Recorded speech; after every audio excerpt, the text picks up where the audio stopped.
Okay, guys, so today I just wanted to talk about how to make money using DoorDash and Uber Eats. So, first of all, let me say that DoorDash is a lot better than Uber, and the reason for that is because of people. People tend to tip a lot more on DoorDash than they do on Uber Eats, and also a lot of people actually don't tip on Uber Eats, which is quite disappointing, but it's still good because you actually get way more orders on Uber Eats and you have a chance to, even though you make like less, you might make like $8 or $9 per hour minus gas, especially if you live in like Vancouver where gas is extremely expensive. You end up with 8 or 9, even $10 per hour if you're quite efficient. That is minus the gas. But with DoorDash, you can make up to like, what, maybe double, even almost double. But you won't be able to work as many hours because there's not that many deliveries. Uh, Uber is like almost constant. There's always $3, $4, $5 offers, which don't give you any tips, but people constantly um, ordering things without tipping. So that's a good way for you to make a little bit of money if you're the person who likes to overwork and those type of things. I'm not so sure about skip the dishes, and Grubhub is not in our area. But what I do know is that in order for you to make a lot of money, you need to like maybe just even have something else. Have like start a YouTube channel, maybe even like have your own business, be join real estate, buy sell cars, electronics if you're good at it. um, I would say I would never go anything below $7, and personally that is because I don't accept any offers that don't give me at least $2 tips, and always I compare the miles or kilometers to dollar ratio, and it can't be more than $1 or $2 more or less. So if I'm even though I don't go less than 7, no hesitation. Doesn't matter how low the kilometer is. I just don't go below because I just don't accept anything without a tip. Even if they tip $1, I just don't, because that's how I see the real dignity and self-respect is by not accepting um, those. But if you're a type of person who really needs more money and wants to work more, then you should accept even $5, $4 orders if you desperately need money. Um, but if you want to work less hours, that would definitely not accept anything less than 7. And I would say 8, maybe 7, if it's $7, 8 kilometer, 9 kilometer maximum. Um, for $10, maybe 10 kilometer, 11, 12, but nothing more than that. And also, I would never go like a really long distance. If it's like $20 for 20 kilometer, you're gonna go way out of your zone, and then by the time it takes to come back, you lose a lot of orders. So it actually takes you a lot longer.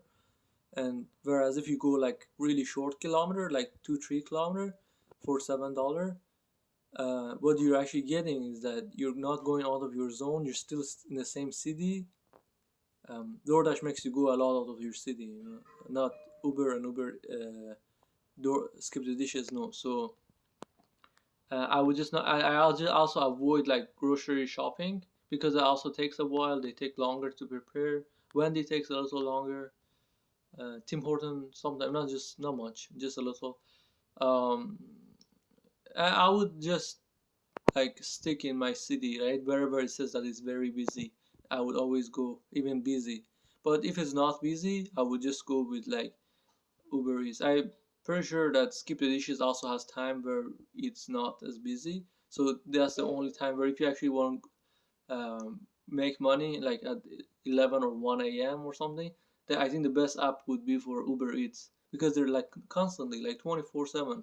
there's always like two, three, $4 orders you can go, and you can still make $2 in what, 10 minutes, 15 minutes. Um, and the streets are not busy, and it's a nice, easy, comfortable job. I actually really like it, and I would say just like I think the best thing would be like $9, $10 for like 4, 6 kilometer. But anything more than 6 kilometers, 7, 8, 9, you're starting to like uh kind of go out of your zone, right? So um, but it's hard to get that. So I would go for like 6 to 7, 8 kilometer, and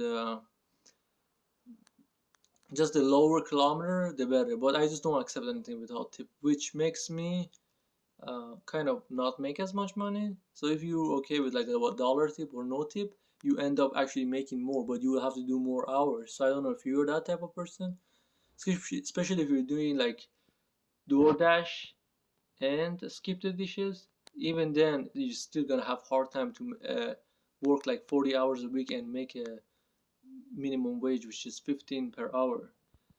You normally would not be able to make that unless you're also doing Uber. And but if you're adding the Uber, you're still unless you're like really good, you're probably not gonna make as much as minimum wage.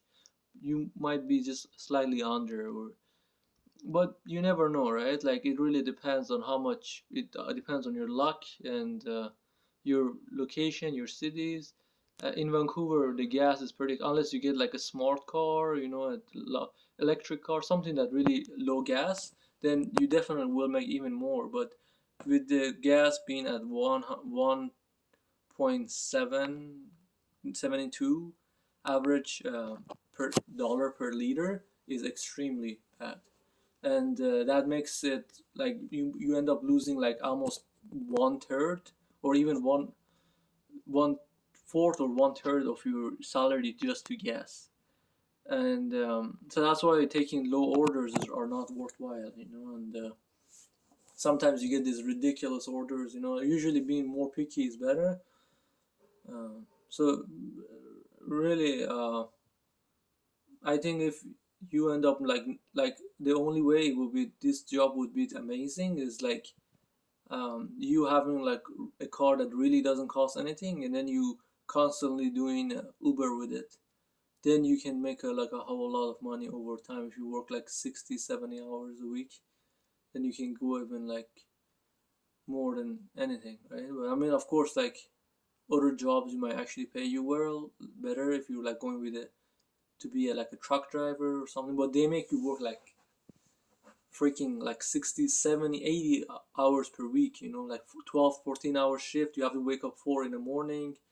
It's very hard because you have to do these things that there's so much expectations, lots of responsibility. One minor crash could cause someone to die, and well, with a smart car it will be you dying. But um, yeah, that's why I would just not recommend it. Like, I mean, unless you're like really like to work most of your time. Anything other than a bus, there's no hiring for bus, and they pay really well, but it's always taken by experienced people. And yeah, like anything, like all the desk jobs, are you looking for something that's mostly sitting, which is mostly convenient, right? They're gonna be pretty hard, very competitive, very hard to get, very hard to keep. There are lots of expectation, lots of stress, lots of skills and talent and knowledge that you will need, and lots of improvement you will need. It's not like delivery driving; it's a lot more difficult. But at least you don't have the risk of driving. You could always, when you're a driver, you're always risking something. Um, if you're not a risk taker, the parking can be a problem. So a lot of time you could get a ticket, especially if you're in areas where there's not many parking zones, free parking zones, I mean, and there's like a lot of police going around you see in the streets. Then you could get really tickets, which is definitely not worth it most of the time, at least. I would say even all the time. So yeah, that's all I got to share, and yeah, subscribe down below, and let me know what you think. Like, share, um, And if you believe that this video really helped you, definitely make sure you subscribe, and I will talk to you next time.